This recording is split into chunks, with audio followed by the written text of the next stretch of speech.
It's May 28th. It feels like May 55th.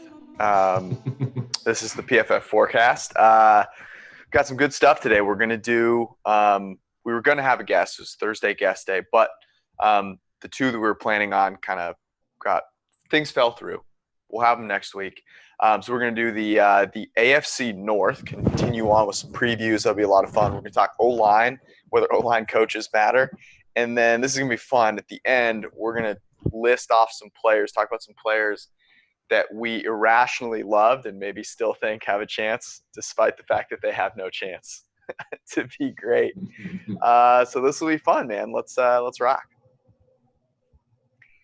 I'm excited for your list of players, to be honest here. I feel like you're going to list 5 players, and I'm going to have never heard of them because they're going to be from the 70s and 80s. Isn't it amazing that the draft was only a month ago? Like, it feels like it's been, 2 months, 3 months, 4 months ago, but nonetheless, here we are. We're still 3 months until the opening day for college football. So we got a ton of ground to cover. I was doing a voiceover on the Niners last night. And I was referencing the Super Bowl. I was like, this feels, like it was years ago. Like, it legitimately is a totally distant memory. I don't even remember. It's when you go back and you think about that point in time. I think about some of the things I remember from that trip. Like, all of them involve things I couldn't do right now. So it's kind of crazy. But hopefully we're moving in the right direction. I mean, not to belabor the point, but leagues are going to have to make some decisions here soon, right? Like hockey, basketball, and baseball. So we should have a pretty clear understanding of what the limitations are fairly soon, I think. Well, and it looks like, per usual, the betting markets were pretty sharp about some of these things. So we talked about, right when the pandemic started, there were some markets that I bet into on, probability basically of starting before a certain date. And, June 1st was I think I laid minus 400 or something, minus 350, that things would not start before June 1st. And then I think starting after July 1st was also minus 130, minus 140, I think. And I laid that. And then August 1st was actually, if you wanted to go over August 1st, it was plus 140. So there was sort of this July-August start date for all 3 leagues, MLB, NHL, and NBA. And it looks like we're sort of getting that. It looks like August 1st is there might be some leagues that start before that. There might be some leagues that start after that, but you sort of bet the over on all of those. You're looking fairly solid now, but one thing that's good for the don't you dare start rooting against sports happening. But for the NFL and college football's sake, it's a good thing in the sense that there are going to be first movers ahead of them, and as we said, they can learn from some of those things.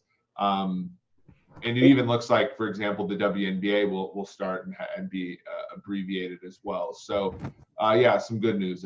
What's interesting about it is that those leagues seem to be considering the bubble thing. And there appears to be no consideration of this from an NFL standpoint. I mean, the NFL is saying we're going to have fans in the stands. That's our plan. And I wonder, we've talked about this a couple of times, I really wonder what's happening behind the scenes. I actually think the NFL has done a great job of pressing forward with things as planned and making adjustments kind of last minute. That clearly weren't last minute because they executed them. The draft is a great example. Though I still think it was taped. I still think a large portion of it was taped beforehand. And so going forward and saying we're going to do things as normal and not making concessions now allows them to not make wide sweeping concessions that they have to, these dramatic changes, until they get there, so that they don't have to keep escalating them. And I think that's smart, and I hope it works out. My only worry is, as it was before, that they're not thinking about enough contingencies, because if we get there and there are states that are way behind or stuff like that, that's what worries me. They had a long runway here. That was the benefit, right? Like, and the question is, so like, let's say I think the big question is let's say that a league was completely unprepared for this to happen. What would be the time frame that a league would need to be prepared for it? Because to me, like, that sets the worst case scenario for the NFL being like, August plus that many months, right? And to me, that still means you're probably getting football in this calendar year, even under the worst case scenario. College football might be a lot trickier because it's less centralized and there are more things to worry about. But NFL, that to me, I think is sets the line there. Well, and we should stop talking about this, but the idea of college football being like only the blue bloods are playing, and it's, I think, like a best matchup scenario every week. Like, these are great matchups you want to watch every week, would be really interesting. It would be very interesting to see how things change, right? Like, scheduling could change for other leagues, potentially permanently if it ends up for the better. Maybe there will be some innovations on the TV side of things, because they'll have to try new things with sound that maybe end up working well. I mean, heck, we could even see, I wouldn't be surprised if fans are like, you know what, I loved watching this at home. Like, I've been going to all these games. I love watching it at home. Maybe changes everything. I mean, this is an interesting question. I was on the phone with a friend the other day who is a business owner, and he was saying, a lot of his business is face-to-face. And I was asking him, like, so what are you doing? So, and this comes to the NFL too. Like, this is a great opportunity for innovation, but it's also a great opportunity to take stock in what people value, right? And we've become so privileged in some sense. Like I haven't seen you. I've seen some of my best friends in months, right? Like, I work with you, but I don't get to hang out with you. I don't get to like make fun of like your shirt. I don't get to like do, and we forget how much we value those things. What happens what happens when NFL, everything sort of, the dust settles and we realize what we value? We probably value going to a game and the atmosphere more than we think. And so will people pay a premium? It's like the college model, right? Like, a lot of students are probably happy with online college, but then there's a huge fraction of them that really like that experience, and now they'll be willing to pay a premium for it. NFL, like, a lot of us like to watch the games, 7 at a time at the office, but there are probably tons of people who are like, look, I've had my season tickets for years and I didn't realize how much of a value I was getting. And so maybe, there's a differentiated price model there. So I think that this is an interesting time to innovate, but it's also an interesting time to take a step back and look at the existing things that we value but took for granted over the past, decade. It's a good point. It is a very good point. I do need to give, we'll get into this offensive line stuff because you wrote a cool article on it. I have to give a shout out to my sister, Gabriella, who's watching live. She says hi. She's a big fan of yours, Eric. She thinks I kind of suck, but she's a big fan of everyone but me on the podcast. She's in the hospital right now. She's a fighter. She's making some moves. So just wanted to give a shout out to people who are actually doing good things today, and are showing strength. I'm going to pretend to work out and pretend to show strength at some point, and it's not going to come very close. What is your workouts? So the people want to know, George, because I mean, I'm older, a little overweight. You bought a bike, but I can still dunk. I'm let's say I'm a 5 out of 10. You're probably a what, a 9.5, 9.75 out of 10. What is fitness wise? What is your secret right now? Not being super fit. I was gonna make a joke and say I've just been following a lot of fitness influencers on Instagram. There's just so few of them out there. Influencers, as I'm going to call them from now on. Just following the vegan way. No, I'm not a vegan. And You're I like the haven't opposite. really. You're kind of Joe Rogan in your meat I do. consumption. Yeah, I eat a lot of meat. Honestly, what I've been doing is trying to get outside. I've been doing yoga every day. I don't have any weights, um, and I've been trying to do something between 40 and 45 minutes twice a day. And yeah, I've been doing a lot of jumping, a lot of sprinting, a lot of body weight stuff. It's kind of a challenge. I'm excited to get back into a gym. I can tell you one of the reasons I bought a bike this week, and I've apparently am the Why don't we last say? person. I wanted to ask you. I want you to tell your bike story. Why don't we save it for the end? Okay. Because I think it is pretty funny. The people in Madeira, Ohio, are really struggling with the idea of a 6'3", 240-pound former tight end running sprints up the street. So this has been good times for everybody. Here's the thing. I put blinders on. I do not care what anyone thinks of my workouts. It's for me. If you want to judge, you're the only you'd be the only person with self-awareness in DC anyway. There you go. This is kind of true. Here's my question. So offensive line is a very nuanced, world. And I think it's very easy to get into conversations that get prickly very quickly. You wrote an article on PFF.com about how much should we value offensive line coaches. And oftentimes you'll hear, okay, this offensive line coach, he's no longer there. What can we expect? Are we overvaluing offensive line coaching? I think in most cases, yes. And one of our friends, Jeff Schwartz, messaged me and said, one of the things that that you can't account for is this idea of development. And I agree with that. But what I've seen in the data is there are some offensive line coaches that generally oversee great offensive lines. So Bill Callahan, Dante Scarnecchia, who just retired. I mean, Scarnecchia's offensive lines were like among coaches that had 10 or more years were like a third of a win more than anybody else per year. So there's obviously these outliers. But what I try to do is say, okay, given the existing strength of the offensive line, let's look at a coaching change and what happens. And generally speaking, the existing talent along that offensive line, and then how many offensive linemen are returning from one season to the next, basically swamps out any sort of change. Offensive line coaching change would imply. So you'd imagine, and we do see it sometimes. Bad offensive lines, if you look at the graph on the article, bad offensive lines change offensive line coaches more than good offensive lines do.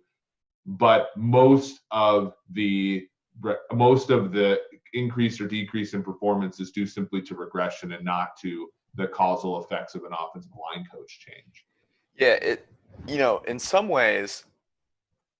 So I read the article a couple of times, and the first takeaway is like, oh wow, it's way less meaningful than maybe I'd thought. But then you look at it and you go, no, maybe this kind of makes sense. There shouldn't be 15 great offensive line coaches. It's hard. Like you've got to be really great, in my opinion, to make a big difference, a noticeable difference when you need 5 guys to play, at an average to above average level. And you have all these other things that can come into play, right? Just your quarterback being good could make a huge difference, right? And so Dante Scarnecchia being that guy makes sense. Like there's one guy, it's been noticeable. It's obvious. Like if Dante Scarnecchia was like well below average, then I'd be like, this is interesting. I'm a little confused here. Right. But the fact that he has continually gotten well above league average out of an offensive line that you pointed out in the article has not had well above average continuity. That is cool to see, because I don't think you should have 7, 8 guys that are getting well above average. Offensive line is a super tricky position. And so for there to be one guy that sets himself apart kind of makes sense to me. And it's the right guy. Yeah. Well, and that's it. Yeah. That the question then becomes, so our friend Jack Dufflin, who, follows the show, is like, well, Bill Callahan is the second best guy on the list, and now he's on Cleveland this year. Should we expect Cleveland, who because of the offensive line a season ago, and frankly, because their quarterback was inexperienced and wasn't able to do as much, as he did as a rookie. Should we expect bigger things out of the Browns? In my estimation, the answer should be, okay, like he's probably not going to harm the offensive line, right. But any sort of improvement along the offensive line is probably going to be due to the Jedrick Willses of the world, as well as the development of Baker Mayfield. So I think Bill Callahan will have some effect, but all that effect is going to be traced statistically in reference to quarterback change, in reference to regression just by the Steelers defensive front, the Ravens defense, just all the statistical inertia is probably going to overcome anything that happens to Bill Callahan. Now, we've seen it. One of the reasons I wrote this piece was I was talking to our friend Matthew Collar about, when the Vikings have sort of had off and on offensive lines, and their offensive line coach, Sperano, died in training camp of 2018. And that was the 1 year in the middle where they could not piece it together. Mm-hmm. There are, but the issue is the difference is anecdotes don't make statistically significant corpuses of data, right? So that's really a tricky thing. And it's a fun discussion. And as somebody who played tight end and who had an offensive line coach, I can tell you those guys matter to me, even if they didn't matter necessarily statistically over the past 20 years in the NFL. Well, so that's the point that I was going to make is whenever so say the offensive line improves in Cleveland, in the media, you can give all of the credit at different times to different people, right? You can be like, hey, we're going to talk about Bill Callahan. I'm going to give all the credit to Bill Callahan in this segment. 2 weeks later, you're talking about Jedrick Wills playing great. I'm going to give all the credit to Jedrick Wills.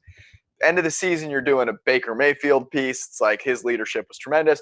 All the improvement goes to Baker Mayfield. And that's fine. It doesn't feel like, you're doing some huge injustice. When you think about it mathematically, though, and when you do a statistical analysis, you have to divvy it up. You can't do that. You can't give 300% of the credit. You have to divide 100%. And it's just simply – it makes sense that players being good on the field and having good players is going to outweigh the noticeable difference that a coach and changing a coach may have. And there's, of course, still entanglement. You did a very nice job of teasing that apart, but there are just going to be, you're just not going to be able to untangle it as much as you might want to appease everyone. So it's where, the direction the data points you in says these things. It doesn't make sense to reject it entirely because of an anecdote, and to understand why there might be a difference between what you'd say on TV and what you'd actually get out of a statistical analysis. You mentioned the Browns, though, and this is a perfect segue into the AFC North. So I think the way that we started off the AFC East is a great way to start off the AFC North, because I similarly, in asking myself what was the most surprising thing about 2019, had 3 or 4 things that came to mind. And I'm curious, what was your most surprising thing about the AFC North? My most surprising thing about the AFC North is the fact that the Steelers, in a 10-game stretch, won 8 games last year.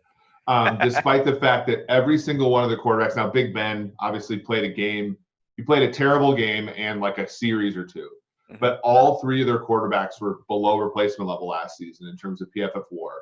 Their wide receivers were 26th or something or 29th or something in terms of WAR generated as a group.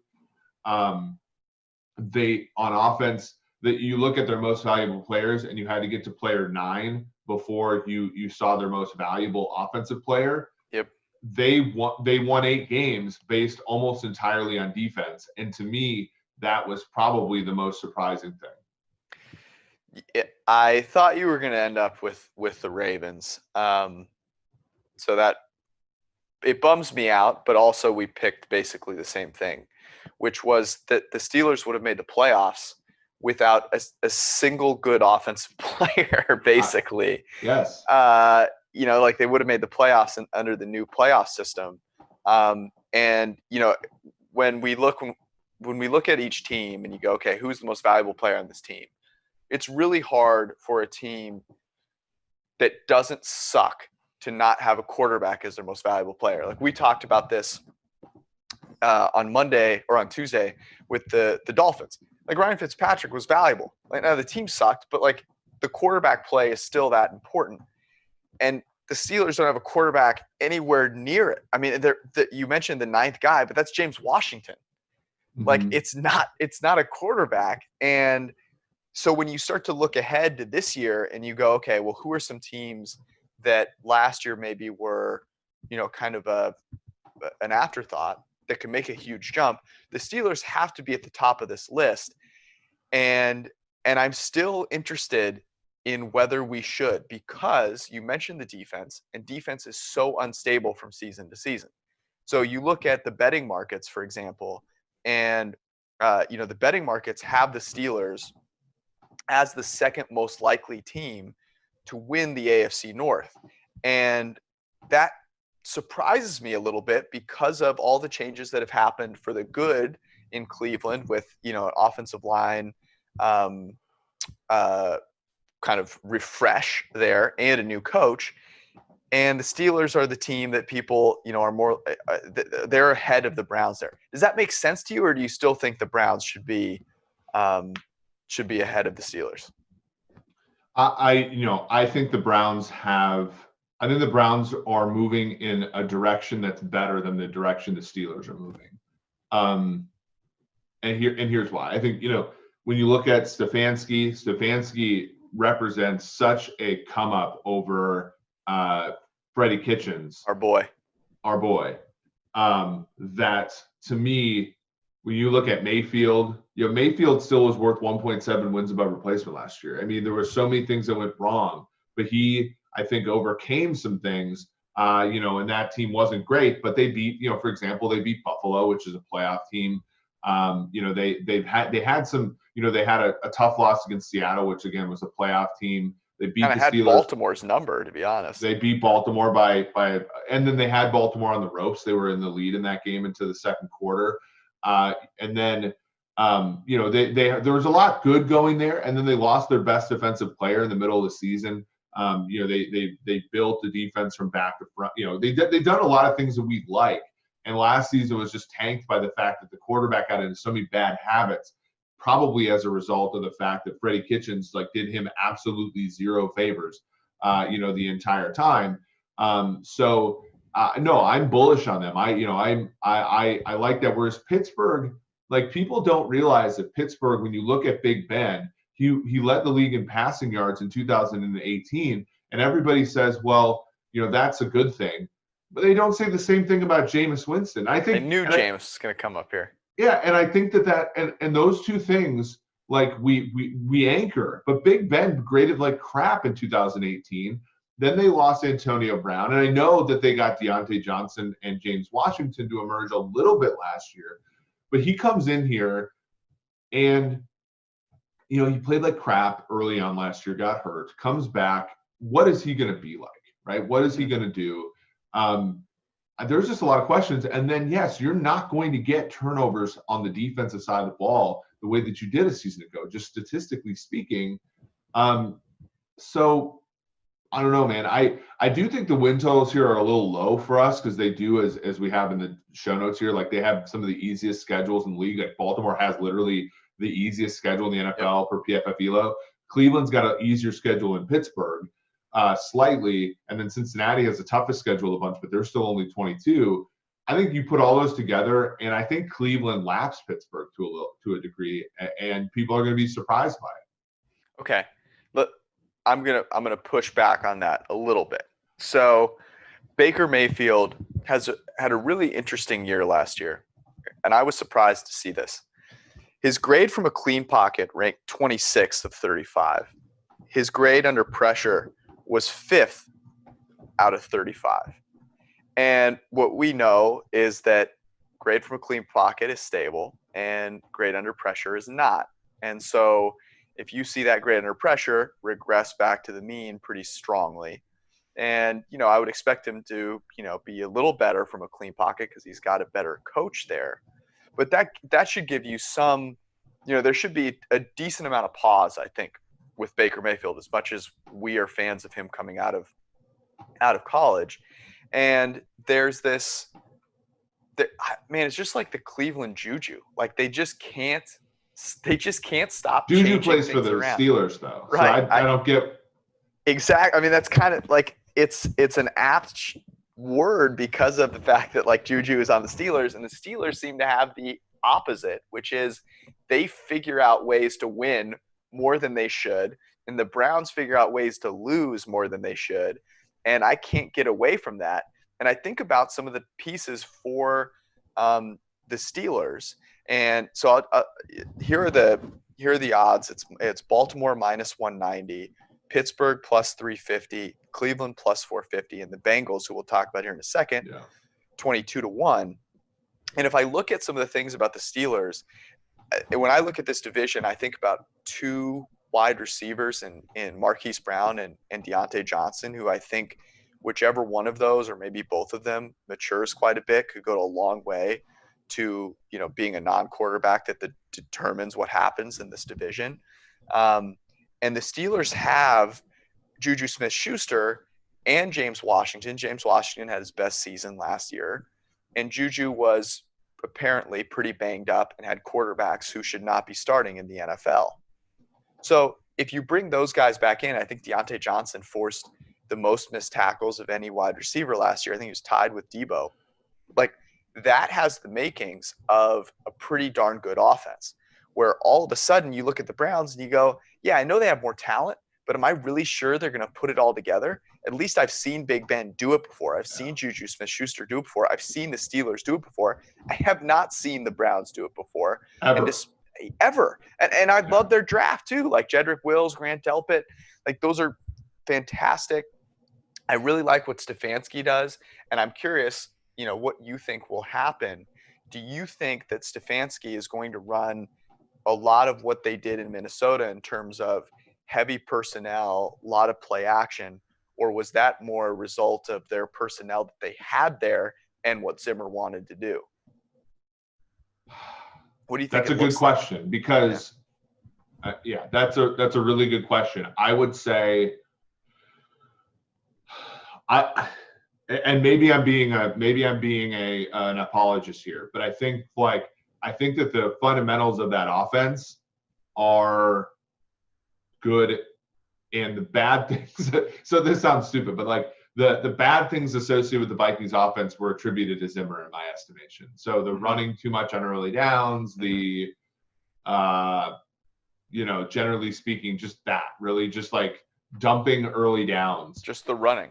Yeah, really. It was Zimmer, and the play callingness, the fact that even though they did that stuff, they were still effective, I feel like is Stefanski. Does that make sense? Like, yep. So if he gets under the restriction, he gets away from the restrictions of Zimmer, maybe he's still running a lot of that Shanahanian, like the Kubiakian, play actions, the boots, the stuff that makes life easy on a quarterback.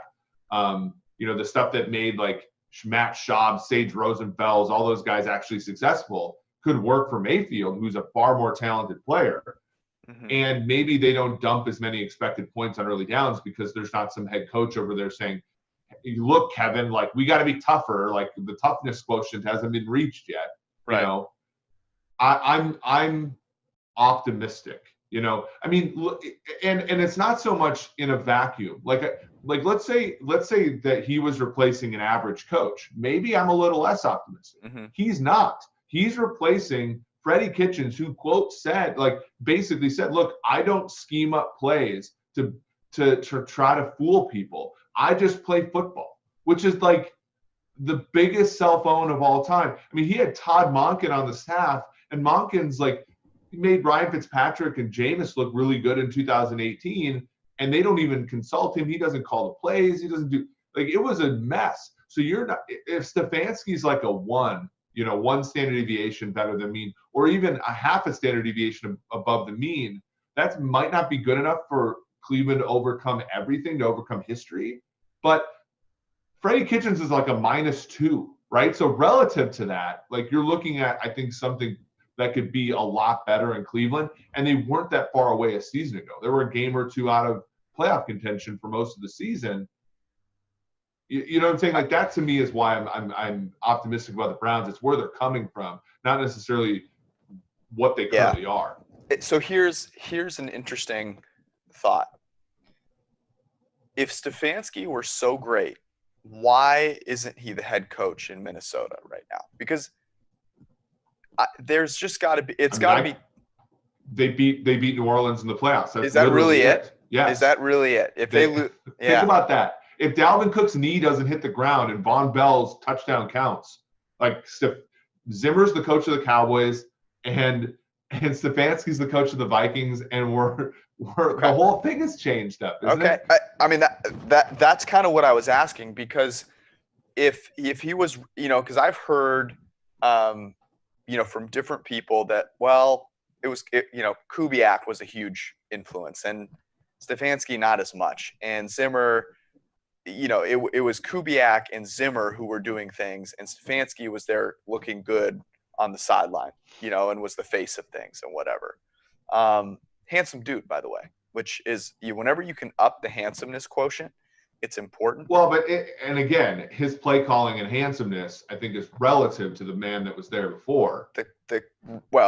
Certainly. The combination, though, is important. By the way, this is a quick aside. One of my favorite late night skits, I think it's Jimmy Kimmel does this handsomeness club skit, and he gets all these really, good looking people to be in this club with him, but he is somehow the arbiter of handsome and sits as the chair. And I forget who it is, but he kicks someone out of the club because they're not handsome enough. It's really funny. But getting back to my point, which is, I think that Stefanski, as long as he brings in, and you hit the nail on the head here, as long as he brings in an innovation component, which is, hey, what did we do well? Let's just learn from what players have performed well in and implement that.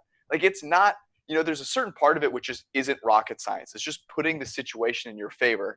And this is what I look at, and I talked about this midway through the season last year when Kitchens was basically doing nothing to help Mayfield out. So if you look at heavy personnel, so basically, two or fewer wide receivers and looking only at early downs, Baker Mayfield has a 91 PFF passing grade over the past two seasons. If you look at first and second down in light personnel, three or more wide receivers, 73 passing grade, 19 touchdowns, 20 interceptions, basically the same big time throw. No, I guess it's a little bit different, but 7.2 yards per attempt, almost 8 yards per attempt when he's out of a heavy set. 14 touchdowns, 3 interceptions. So big time throw ratio 20-4 to turnover worthy plays. I don't know if any of that was English. The main point is that when he's been given an opportunity to throw out of those heavier sets, and that, you'd assume that's more play action, that allows more time for, for you in a clean pocket, for your receivers to get open. And it also deceives the defense a little bit, right? It dictates defensive personnel and gives you an opportunity to get some mismatches. And they just didn't do a lot of that last year with Kitchens. Stefanski just looks at those numbers and goes, oh yeah, I'm just going to do more of that. All of a sudden, you've just put the situations in your favor and you can be really successful. What was one of the reasons the Vikings were good last year? One of the reasons the Vikings were good was because they played a schedule where they had 6 backup quarterbacks. They faced Chase Daniel, they lost to Chase Daniel. They faced Matt Moore, they lost to Matt Moore. But then they had David Blau, they had Keenum Haskins, they had repeatedly, right? The Daniel Jones coming out first start. And what did that give them? That gave them the opportunity to run. That gave them the opportunity to play from ahead, right? Mm-hmm. If they had that run pass ratio for their schedule this year, which is one of the things I'm predicting, they're going to suck because they have to score every possession this year, right? Because they face a good set of quarterbacks that they didn't face last year. Cleveland, having the 27th most difficult schedule in the NFL, plays to Stefanski's wishes here. So you look at their schedule, after you go to Baltimore on opening day, but then you have Cincinnati at home, you have Washington at home.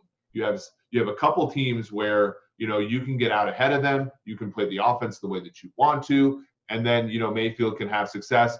You have some games here. You have Indianapolis, Cincinnati, Las Vegas in the October month. Again, more games where you don't have to score every possession, and especially considering their defense is probably going to be better this season because they have some hangers on that are gone. They're going to have some opportunities there. Then in the second half of the year, you get Houston, you get Jacksonville, you get the New York Giants, the New York Jets. Like there's a ton on that schedule that's favorable to them. And what is that going to do? That's going to play the offense the way that they want to, which is 2 wide receivers, a tight end, maybe 2 tight ends if Njoku plays, the running backs in Hunt and Chubb. Like they're going to be playing from ahead. They're going to be playing from a position of strength a lot, which is exactly what those Shanahanian offenses, the Kubiakian offenses, like where they thrive. No, it's a great point. And it's speaking of teams that played from ahead a lot. The only team in the NFL last year, actually over the last 4 years, to run fewer than 100 plays when trailing in the first half of games. In other words, we're always winning the game in the first half. Were the Baltimore Ravens. And that is a testament also to how good of a team they were, right? But the way that I think of it is, yes, that's impressive. Yes, they can still be good, very good to start games. And yes, they have the weakest schedule in the NFL.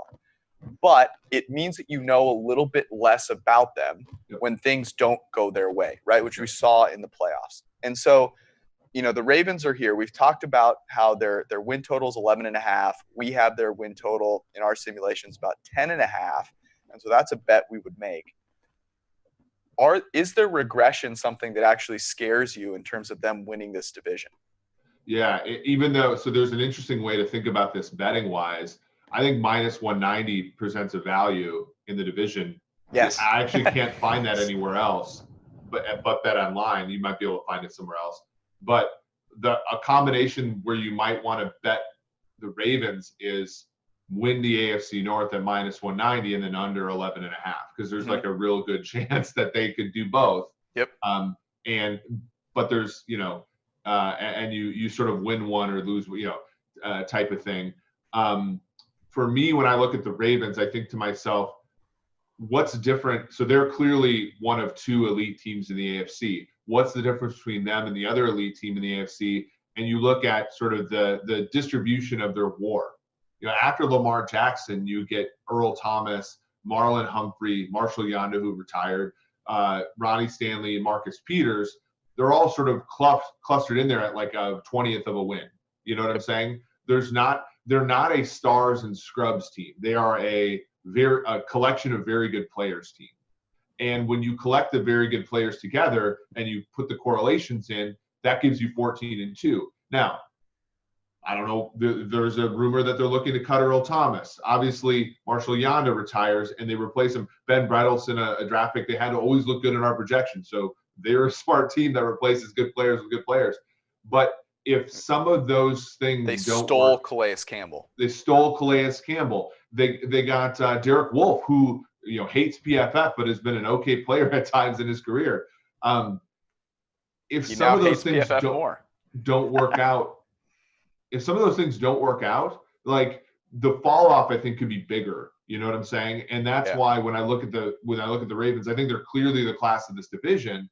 But A, the division's a lot better than it was a season ago, and B, there's so many more things that can go wrong relative to expectation than can go right. And I would say this, and this is, I'm doing something I'm trying not to do, which is jump on the Browns bandwagon. But I have to say this, the Ravens were so far and away the smartest team in this division last year. The Browns have a chance to close that gap. They have a lot of people that are going to think mathematically in all parts of the organization, in team building and in decision-making in game.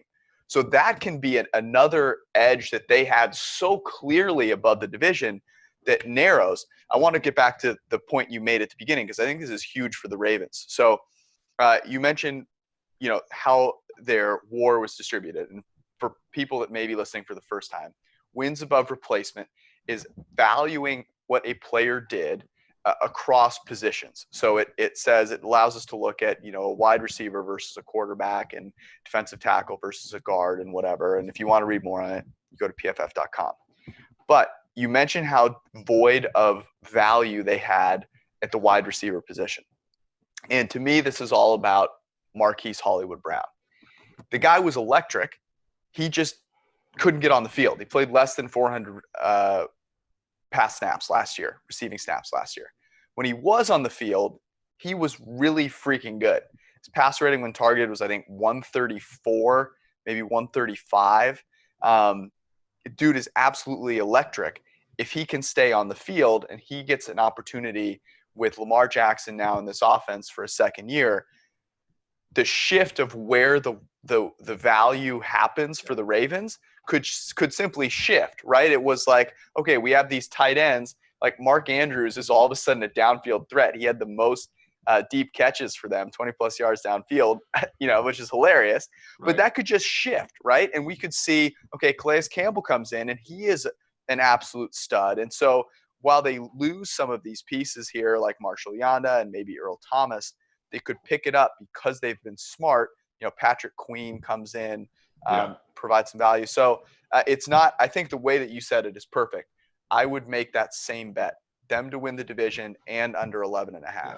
It stops – I mean, there's some – like I actually saw it on Bet Online. I went to some of the books that I look at, and I've seen it anywhere from minus 250 to minus 220. Those are not values. Like it's probably up to minus 200 where it's a value. But, yeah, just make sure that, you're getting something below minus 200 there, and I think it's a good thing. 11.5 as a win total, I like a lot more, obviously, because you're getting more, closer. You're getting like minus 130 depending upon the spot, but you're getting closer to even odds there. You're basically looking for both bets to be plus EV. Plus EV. And so we have the Ravens. So here our simulations have the Ravens winning the division 67% of the time, the Browns 15, the Pittsburgh Steelers 13, and the Cincinnati Bengals 6% of the time. The Bengals are kind of frisky to me. And if you were to say, what's the biggest question mark that you have with the Bengals? To me, it's Zach Taylor and the coaching staff. Yeah, and I've been on Cincinnati radio a few times since the simulation came out, and I think the Bengals are a team that could make the playoffs this year. Agree. Yeah. And the question marks surrounding the Bengals, I'm willing to take last season and throw it out for Zach Taylor. I didn't come out of the season thinking he was great. In fact, I came out of the season thinking he wasn't very good, but you sort of take the collection of things that he had to deal with from his the best player on the team not playing but being inactive the whole year. So you're sort of like, you never come to grips with the fact he's out for the season. Obviously the quarterback situation, you draft a guy in the 4th round, you give him a shot, sucks. Okay, move on. Like, I think that's a smart move, right? They did a great, once it was clear Dalton wasn't their future, but the team played hard every game. They came back from 2 touchdowns down against the Dolphins. They blew out, Cleveland in the last game of the season, or they won by multiple scores the second half of the season. They had a good game against the Jets, a Jets team that won 6 out of their last 8 games. One of those 2 losses was to Cincinnati here, at Paul Brown. Like, there was fight in that team that, I think that there's something in Zach Taylor. The question mark for me when I look at the Bengals is with a shortened offseason, with a lot of acquisitions. If this was a full offseason, I'd be much more bullish on them. With Trey Waynes, Mackenzie Alexander, Von Bell, Logan Wilson, the 3 linebackers, Akeem Davis-Gaither, DJ Reader to go with Carlos Dunlap and Geno Atkins. That's a lot of talent. You got to get that talent to assimilate, though. And that's the problem. And then you look at their offensive line. They acquired a lot of offensive linemen. They get Jonah Williams back. Their entire, offensive line, like the players that were below replacement level for them were like the Michael Jordans, which I know, take out the headphones, Mike. But all the bad players for them were on the offensive line and in the defensive secondary, and they rectified a lot of those. They get AJ Green, T. Higgins, and obviously Joe Burrow. like there's a lot to like there. I mean, when you're a Browns or Bengals fan, sorry, you should be pretty optimistic about the team moving forward. Yeah, I mean, what is their win total at right now? 5.5. 5.5.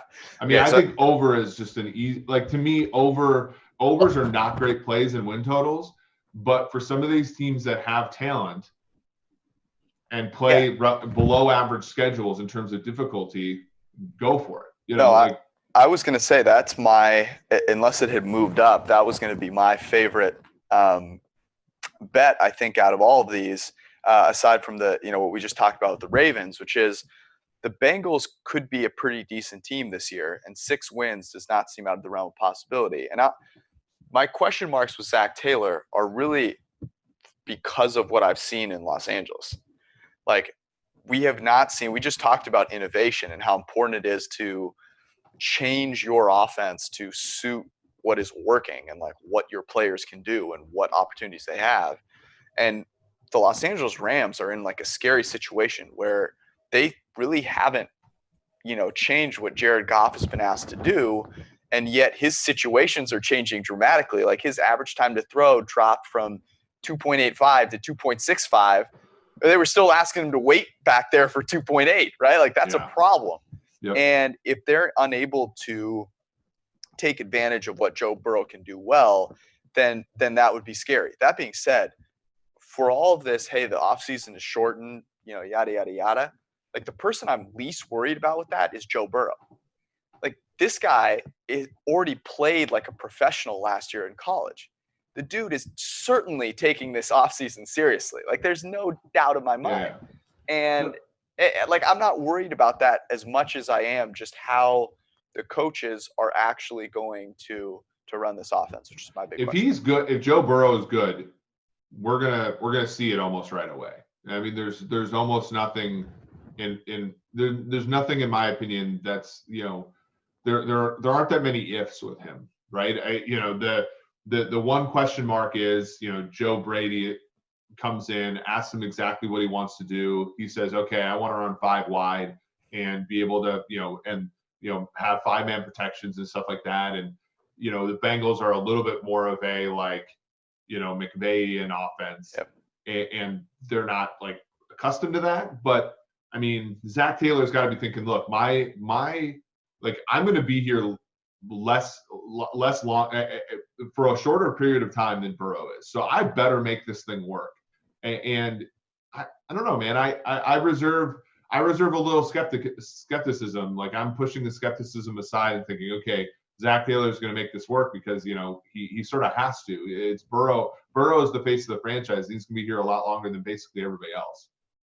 Well, here's I totally agree with you there. So the Bengals to make the playoffs are plus 575, so about 15% chance, and we have in our simulations them making the playoffs 23% of the time, which is sexual and violent, and this is going to cause me a great deal of heartbreak in 5 months when I'm looking out my window in Cincinnati. God willing, we're back there. And just looking at an empty stadium, on the first weekend of the playoffs. Well, here's the question, though. With 7 teams now making the playoffs, right? Mm-hmm. These betting markets, now futures markets are probably less sharp than game-to-game sides and totals, as we know. But, the initial odds are obviously set with 7 playoff teams, understood. But the betting into that, right, I think that there's probably going to be some bias, right? And I don't know if it's high or low, but I think for a team like the Bengals, you look at their odds to make the playoffs, and the average bettor is just like, no. You know what I mean? And they're betting into that. I think it's both. I think that there is bias on both sides. For a team that's decent, there's bias in guess what? There's 7 teams that can make the playoffs this year. This team is actually decent, and we always want to be optimistic. And for teams that are bad, it's like, this team sucks. So I'm not even – I know there's 7, but there's all these other good teams ahead of them.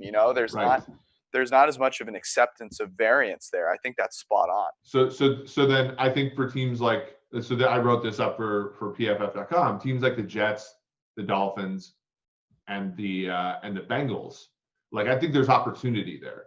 And you know, and if you bet each one of those, you only need one of them to make the playoffs for it to be, I'm trying to think. Yeah, I mean, yes, you only need one of those teams to make the playoffs for it to be positive.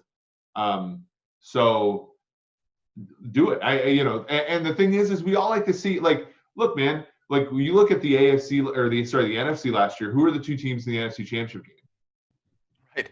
They were the 4-win San Francisco 49ers from a season ago, and the 6-win, they had a tie, 6-win Green Bay Packers from a season ago. So, like, the AFC was relatively, like, confined, but, like, that doesn't mean it has to be every single season. No, that's a great point. Okay, I have two quick hitter questions to get out of here on the AFC North. Which team is the best 3 years from now? Well, and I put in our notes here, Eric, you have to say something bad about the Ravens. You can't just like slob them the entire time. But we did not slob on the Ravens. I love the Ravens, and I thought we were.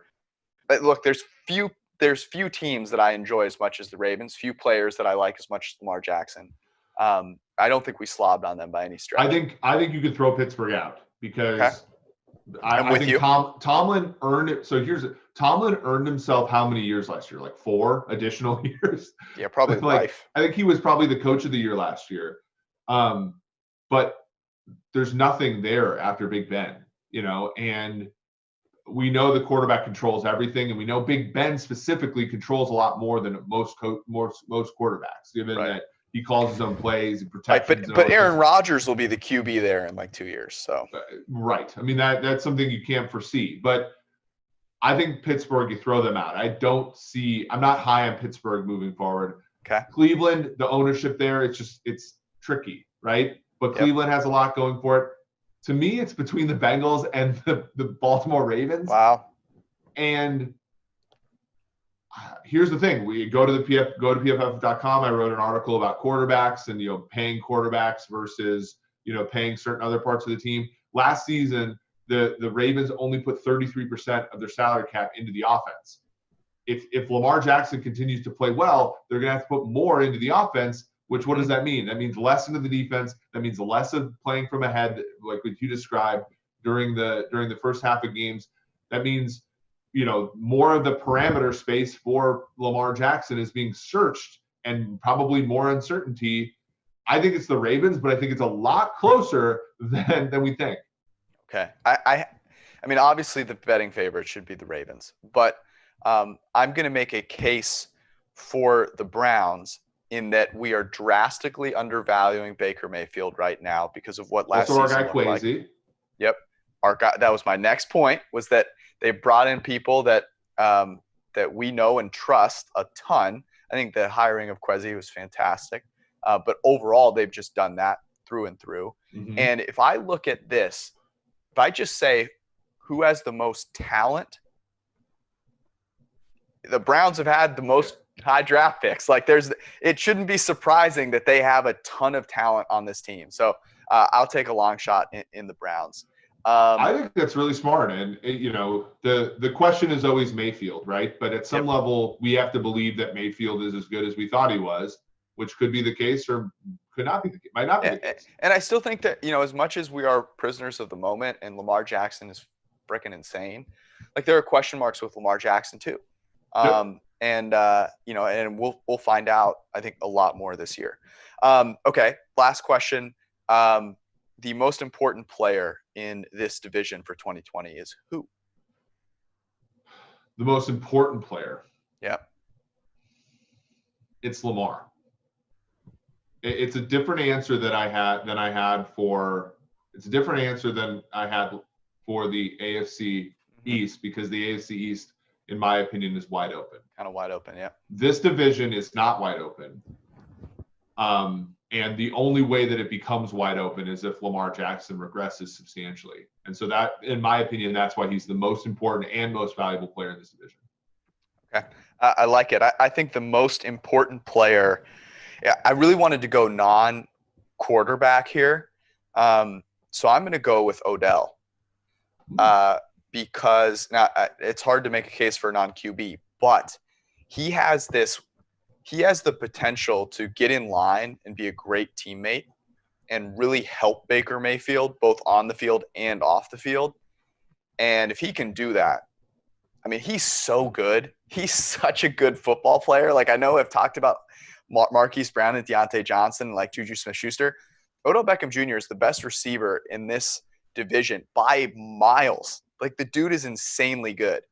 If he can get back to that can flip this division. It can give Baker Mayfield the weapons to be the best, to be a top 5 QB. So to me, it's Odell, and it's not particularly close when I throw out the quarterbacks, which I feel like I should do occasionally. That's smart. I mean, the hard part about football is that quarterbacks matter so much, right? And to make the discussion interesting, you have to take out quarterbacks sometimes. You got to do it. But I think he's, for a non-quarterback, I think he's as close to all of the quarterbacks in the division as being the most important of probably any division out there. He was a reason why a Giants team that had a terrible quarterback but a decent defense in 2016 made the playoffs. Yep. And so he is a game changer in that regard. I think Jarvis was a little bit more valuable than him last year. He didn't play all that great. He did have 1,000 yards. So it's interesting. A guy plays poorly and still has 1,000 yards. That's how good he is. And if he's a 1,500-yard receiver this year, if he plays the Stephon Diggs role in Minnesota's offense last year with Stefanski, this team's a good team. And our colleague and pal Timo Riskate wrote about the probability that 4 teams make the playoffs. I think with the schedule the way that it is, 20s for every single team. The fact that it's legal now, we've only seen it twice in NFL history. The NFC Central in 1994 and 1997 had 4 playoff teams. I think the AFC North is the most likely team to have that happen this season, and that would be a lot of fun. Yep, I'm with you there. By the way, Timo Riske, a full-time member of the PFF family now, which I guess some people just didn't know, just assumed he was. But right. Which is a testament to the work that he does, right? To be like, yeah, this guy must work full-time for them because he pumps out gold left and right. Okay, that was the AFC North. That was fun. Let's do this. I was thinking about this last night because I was on radio in Denver, and they brought up a guy who I still kind of think could be a great receiver in the NFL. Who, Ashley Lilly? No, it's not Ashley Former Lilly. Niner and? No, it's not Ashley Lilly. It was Cordero Patterson, who, look, I got into, my introduction to being like hardcore into breathing, all sports, in addition to basketball, which was kind of my first sport that I played, was fantasy. And so I played fantasy baseball and fantasy football when I was homeschooled growing up. And so I formed this irrational love for players that should have been great, and I held on to it for a long time. So Cordero Patterson is at like the top of my list, but I kind of just went through and made a list of players that I remember. And one of my litmus tests for this was like when I was growing up, cell phones with internet was like kind of just starting to be a thing. And so like you could look at the box score of a game, like in, basically like the most raw form imaginable on like your flip phone, like I think I had a Razor. Right. And so my litmus test is opening it, whether I would open up, I can remember opening it up in church and like looking with bated breath, whether this player had done anything yet and always being let down. What was it like growing up on the West Coast? Because, it's a monumental occasion when you check, when you're in church and you check scores on your phone, right? Like you cross some sort of like you and God have had some sort of understanding to that point. But in the West Coast, like obviously like the 10 o'clock games are playing while you're at church, I'm assuming. Oh, so it was so maybe that's why the West Coast gets like more of a godless reputation, is that you've had that, whereas me, I mean, that ship has sailed for me. I'm checking inactives while I'm at church usually. But I'm not full on watching the game. I was a disaster. I mean, Yeah. I was planning where I was going to sit in the pew relative to my mother, bless her heart. I was a proponent of like going to the 8 a.m. Like I was one of the only kids at like age 11, at age 10 that was like, hey, can we go to church at like 7:30? I heard this priest gives a great homily. Right. Let's go then. I heard the wafers taste better at 7:30, guys. Like, that was. No, I mean, like legitimately. So I worked. I was homeschooled, and I worked at a sports card and memorabilia shop where we had these fantasy leagues that were with like our highest paying customers. So basically, like 40-year-old dudes that didn't need to work a whole lot and spent all their money on sports cards. And I was like the one young kid in this group, and I was known as being the guy that went all in on young dudes like a year early. So like I had BJ Upton on my fantasy baseball team when he was a Durham Bull. Right. And I was checking Durham Bull box scores every day. So I'm going to read you some of the players on this list. Cordero Patterson is right up at the top. Yeah. Ronnie Brown was a guy that I just was under. I mean, he had that one stretch, but man, I was all in on Ronnie Brown. Yeah. Byron Leftwich. Wow. Yes, and I was an idiot back then. I did not realize that having a release that took like 15 seconds to actually happen was a bad thing. I was just so enamored with the toughness of Byron Leftwich. No Sean Moreno. I remember No Sean. I actually was just watching a Denver Kansas City game from 13, and No Sean was their like running backs don't matter running back. It was great. I've saved my best though for last. I want to hear some of yours first. Okay, so I didn't start playing fantasy football until 2007, my senior year in college, but I always like followed it. Okay, so there are some players from like the 90s that I always thought were really good, and then you kind of like come up for water and you're like, oh, he kind of sucked. So like the Vikings had this running back named Amp Lee that I was enamored with. Former 49er. Former 49er was Ricky Waters' backup. Came to the Vikings. He had like 71 catches one year. He had like 50 catches another year. So I go watch some old Vikings games. I'm like, oh yeah, it's just because Warren Moon was cheeks in that game and they got behind by 3 touchdowns. And then he would just dump it to Amp Lee 17 times when they were behind, which great. He got all those catches. And then another one was sort of later in the growing up. The Vikings had this third wide receiver whose name was Marcus Robinson, who was like he had like 1,400 yards for the Bears, got hurt a bunch, came to the Vikings, and he was kind of like when I played wide receiver in high school, he was like the big guy fade guy. So like down in the red zone, he would just get the fade. Yeah. And like now we know that fades are ass. So like I of course didn't know, but I always overvalued him. Brad Childress cut him on Christmas Eve, which just shows like Brad Childress's like lack of reading a room was way ahead of its time. But so those are 2 Vikings players. The 2 Chiefs players that I think that I'm like I way overvalue is one of them's tight end Demetrius Harris, who still plays for Matt Nagy's Bears. I always thought Demetrius Harris was good. And is he the next Gronk? I always thought like I would go on these shows like I would go on Soren Petro's show and be like, like I know they cut Jeremy Maclin, but they got this second tight end named Demetrius Harris, and I know he can't catch, but he's athletic as hell. And like Soren would like laugh me off the radio. And then the last one, which is sort of an interesting discussion, because I still will stand by the fact that he's one of the most important players in franchise history, but Alex Smith.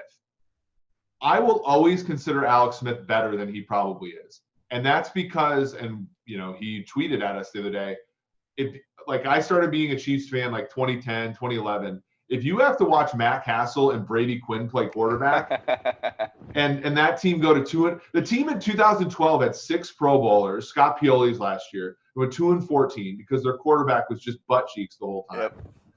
And Alex Smith won 2/3 of his starts. Now I know that's not because he's awesome, it's more because of Reed, but like him just getting that team on the green and finding out that they need Tiger Woods' putt, to actually win the Super Bowl, I think was super important. And I think people always be like, oh, Alex Smith in like a pejorative sense. But I actually think Alex Smith was a very useful person for the Kansas City Chiefs franchise.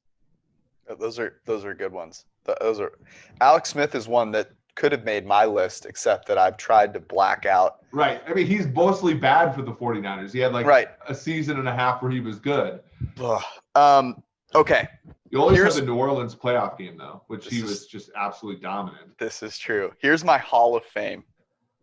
Now, I don't know if this guy actually technically can make it, but Vernon Davis should be like the greatest pass catcher of all time, and I don't know how he hasn't been. But I was of the mind that Vernon Davis was going to rewrite every record in the record books for quite some time. And he was so bad early on. So bad. It really looked bad. Vernon Davis is a good one for me too, because I switched to tight end fall of 05, spring of 06. Well, you're like the same athlete. Which is exactly that dude, when I was like, okay, if I can get to 240 and run a 4.6, I'm going to be the best Division II tight end in the history of the league. And I did. But I wasn't that good. And then, because I just wasn't a good football player. But Vernon Davis goes to the combine and runs a 4.38 or whatever. It's insane. And the funniest part was, no one looked back and realized the Vikings had a tight end named Jeff Dugan, who was like a poor man's Jim Kleinsaucer. I remember played for Jeff the team Dugan. for 7 years and started over Vernon Davis in college. This slow, high school tackle started over Vernon Davis. And it was only when Jeff Dugan decided to graduate did Vernon Davis get a shot at Maryland.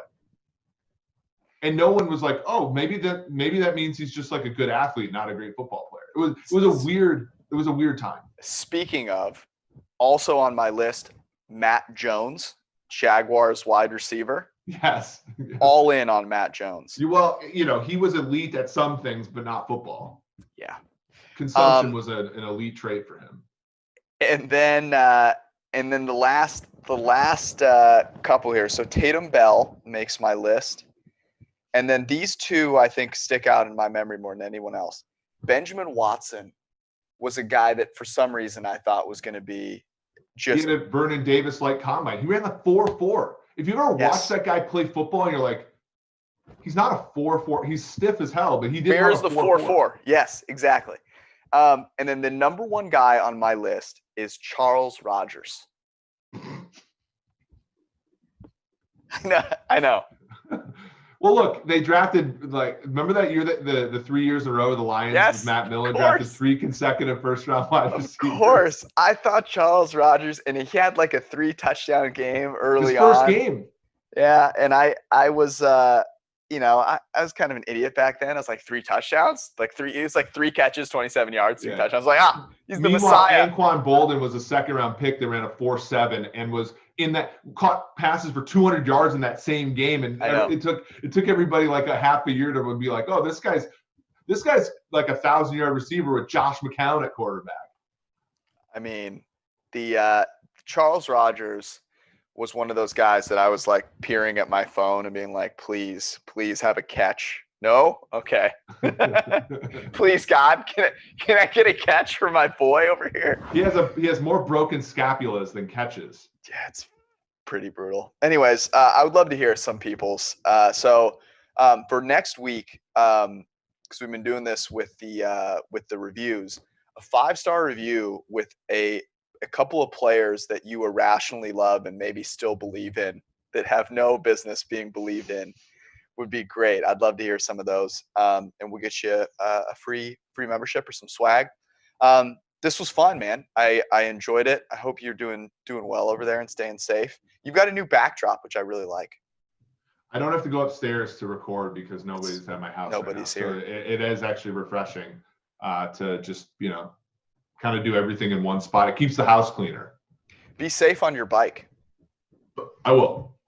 Just wear a helmet, strap it up. Anyways, that was the forecast. Thanks for tuning in. Be safe, guys. Peace out.